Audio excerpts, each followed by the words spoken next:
Hi guys, and welcome back to my channel. My name is Caitlin and I blog over at thesimplyorganizedhome.com, and today I'm going to be sharing with you a peek inside the brand new 2024 version of the digital budget template. So this is a template that kind of was spurred out of the need for a digital version of my budget binder. And I'll leave a link to the 2024 budget binder below as well. This is a digital version and it functions on Google Sheets. And it is something that you can take and download on the go. You can put it on your laptop, you can put it on your tablet, you can put it on your phones. Just as long as you download the Google Sheets app, it can be with you and you can track your budget as you're living life. So without further ado, I'm going to jump right in and just give you a peek around what the template looks like.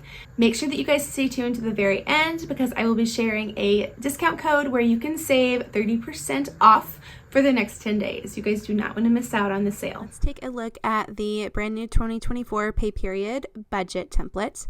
So this template is actually broken up into 4 quarters so that you're not scrolling all the way over back and forth. You can just click from quarter to quarter. So you'd have quarter 1, quarter 2, quarter 3, and quarter 4. So let's jump back to quarter 1. It is really good to note at the beginning that any of the white boxes are things that you can edit. Anything that is gray and even some of the colored boxes are actually formulas, so you do not want to mess with those. If by chance you jump into one of these and you hit a button and you're like, oh no, what did I do?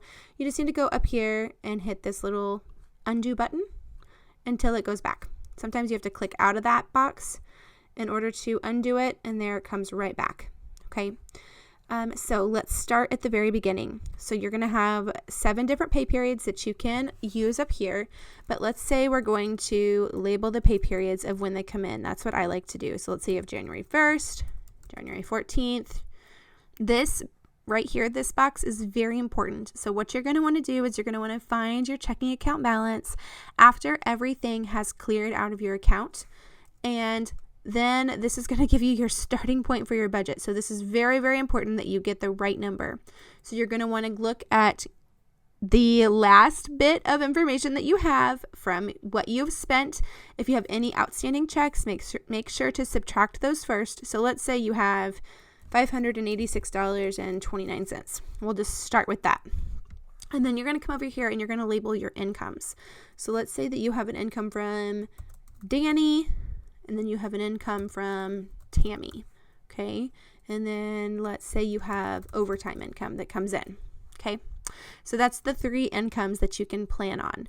Now, if you notice, these are white boxes, but if you come over here, you're going to see that these are already auto-populated for the different quarters.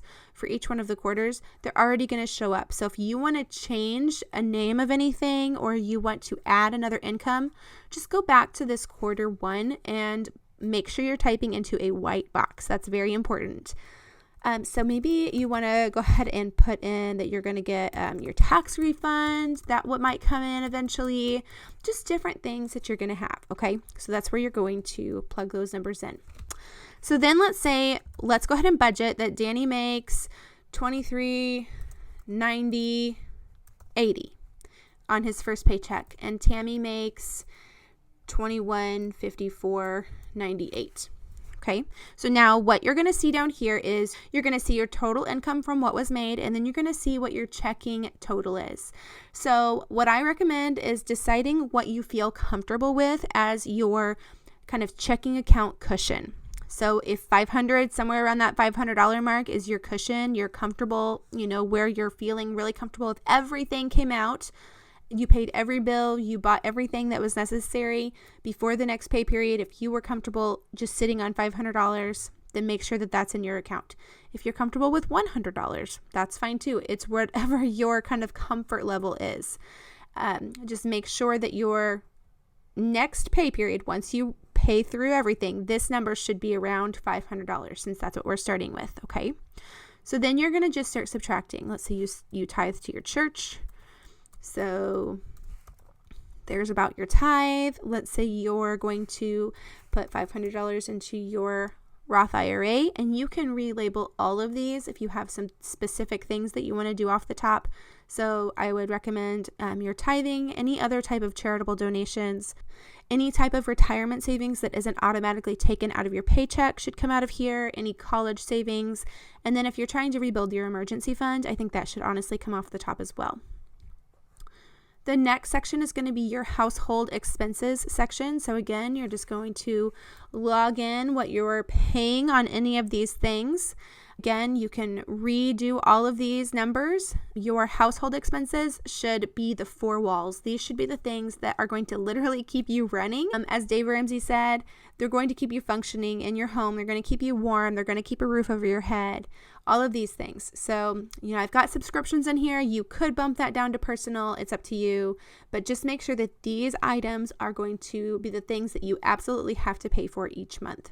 As you scroll on down, you'll see the personal spending section. So this is going to be where kind of the fun stuff happens. So spending, clothing, allowance, entertainment.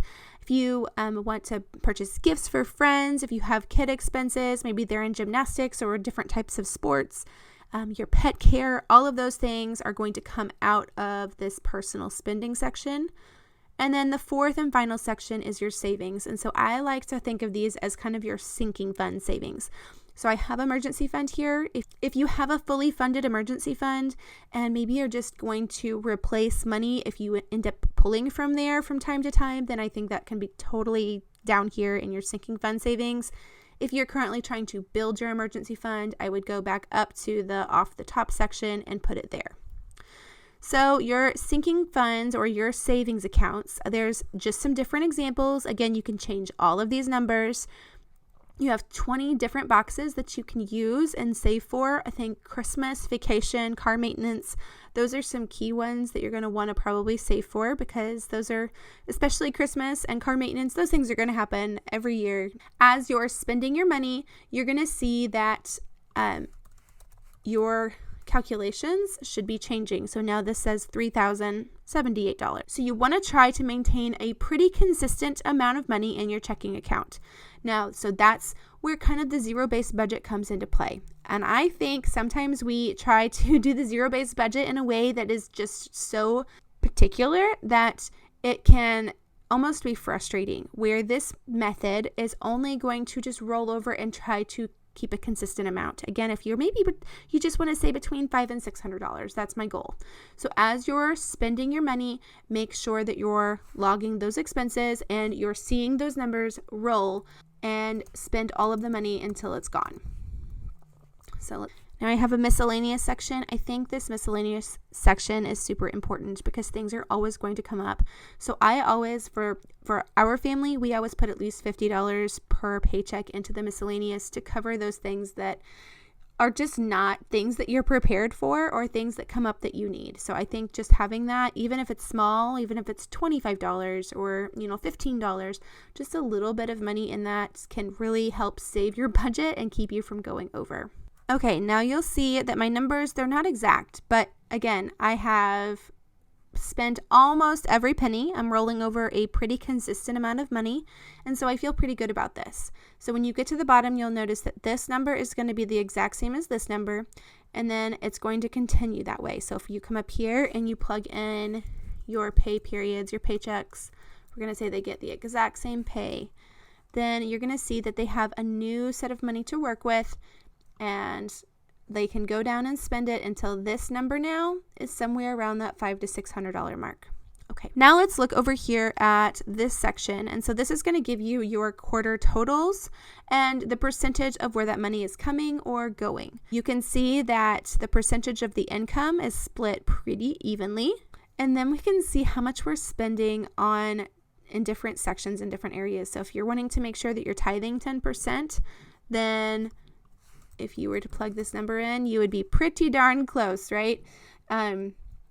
you can see how much you're putting into your retirement, what percentage of your income you're putting into your retirement, what percentage of your income you're spending on your mortgage and your property taxes, what percentage of your income you're spending. So all of these numbers can be super helpful. And then you'll see that there's a total of how much you're kind of saving, putting into personal spending, how much is going into your household to keep your four walls up, and then how much is kind of going to like donations, retirement, all of that.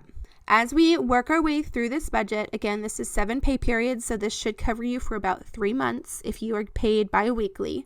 Then once you've used this whole section, you're just going to go to the next quarter.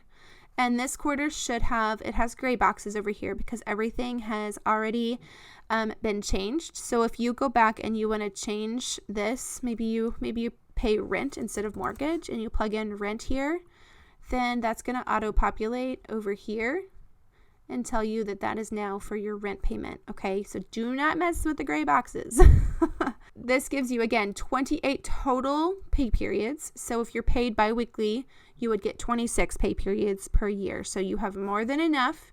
If you're paid weekly, then you will need to make a copy of this halfway through the year, and you'll just have a 6-month snapshot. The 5th tab down here is for your annual budget overview. Now, what's great about this is you literally don't do any work for it. All of these boxes are gray, so you're not going to plug anything because they're all formulas, but they're going to give you a snapshot overview of what your money looks like for the whole year. So everything's going to your total income from Danny from quarter 1, your total income from Tammy from quarter 1, and all of these different categories are going to auto-populate and give you percentages of how much you've made and where that money's come from, how much you've spent, and where that money's going. So again, this is just a nice thing to check out as the year's going and make sure that maybe you're noticing that with your groceries, maybe the first quarter you spent, you really stayed on track, but maybe quarters 2 and 3, you were kind of creeping up a little higher.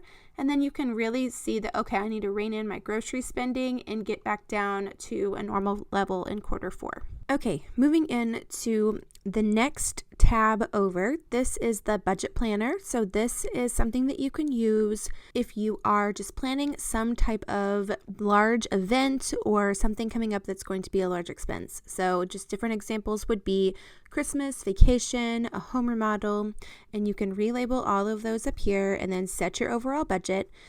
And then you have 5 different categories. You can relabel all of these. At the bottom, it gives you a total. So the first column here is going to be your budgeted amount. So however much you want to budget and plan for. And then as you are going through the actual event that you're working through, you can add in the actual amount. If you need more than one of these, because oftentimes maybe you're going to take a vacation and plan for Christmas.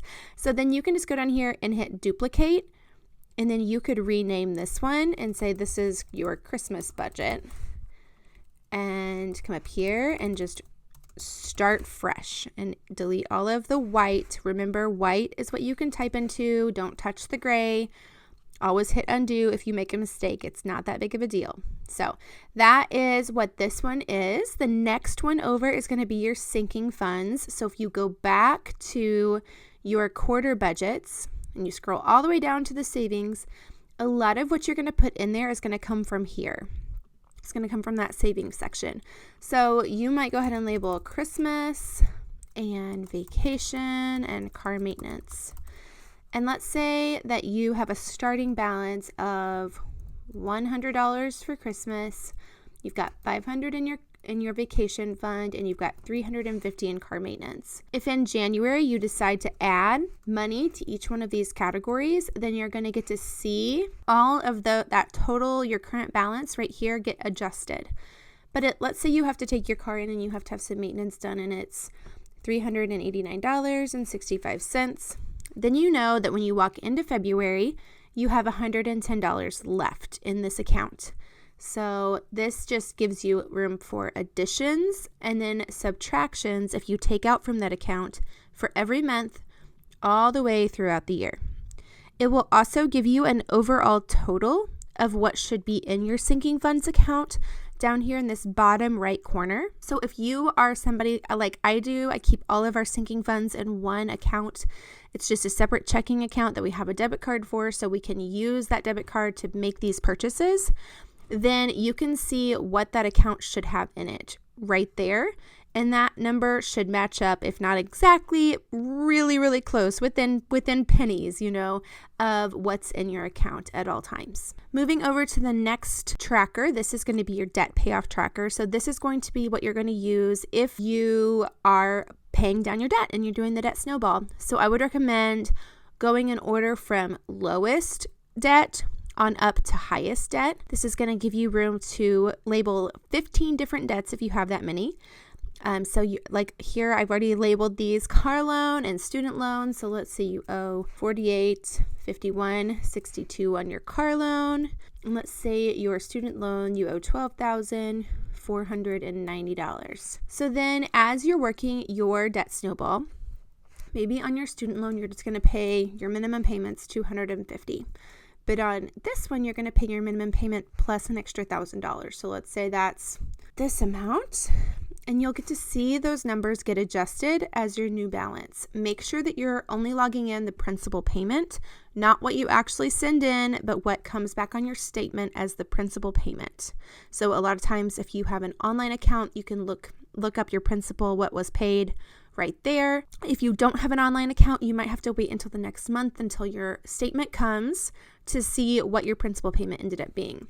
So you can really see if your principal payment, if you're making that principal payment every time, all of a sudden within a few months, your debt is almost gone in this one. And then you can start to roll this big amount over into that student loan and really see progress really fast.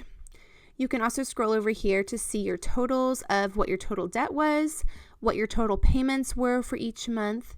And then at the very bottom, you can see this box right here will tell you exactly how much debt you've paid off that year. And then the very last tab is your net worth tab. So this is where you're going to calculate your net worth. You can do this every month if you want, but I would recommend doing it at least once or twice a year. I think that's a good rule of thumb. But all you're going to do is you're going to list your assets. How much do you have in your savings account, your checking accounts? These are just some different ideas. You might have more assets than these, but this just gives you kind of a baseline. And then you're going to label your liabilities. So if you have any kind of debts, mortgage, car, credit cards, student loans, any of that.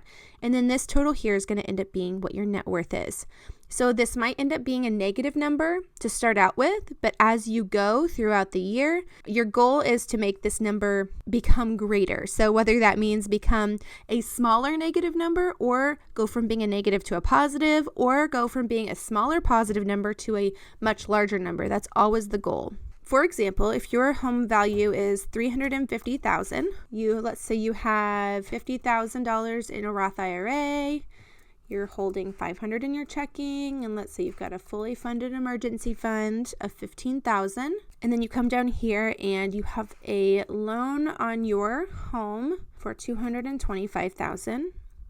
Let's say you have a car loan that you owe $14,000 on.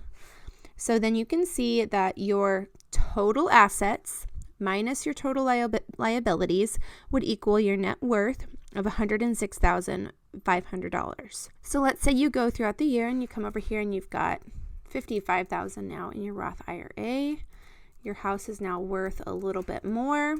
You decided to bump your savings up a little bit, and you come down here and you've paid off a little bit more of your loan. Let's see, you only owe $220. You've paid off a lot of your car loan. Let's see, you only have $5,000 left. Then you can already see how much of a difference your net worth just within 6 months of just making a few of those changes, adding a little bit to your savings, adding more to your Roth IRA on a consistent basis, letting your home value just kind of ride the market, which right now is riding really well, and then paying down your debts. You can see that your net worth will go up, and that's just within 6 months. So if you do this, every year and you kind of keep a snapshot of it, you can really see the substantial difference that this makes.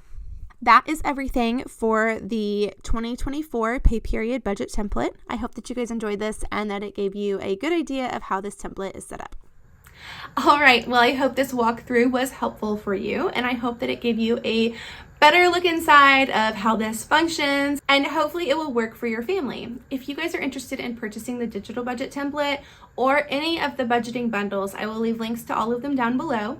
For the next 10 days, so through October 27th, 2023, you can save 30% on all of the products with code EARLYBIRD. I will leave that code down in the description box below, along with all of the links. I hope that you guys enjoyed this video, and I will see you in my next one. Bye, guys.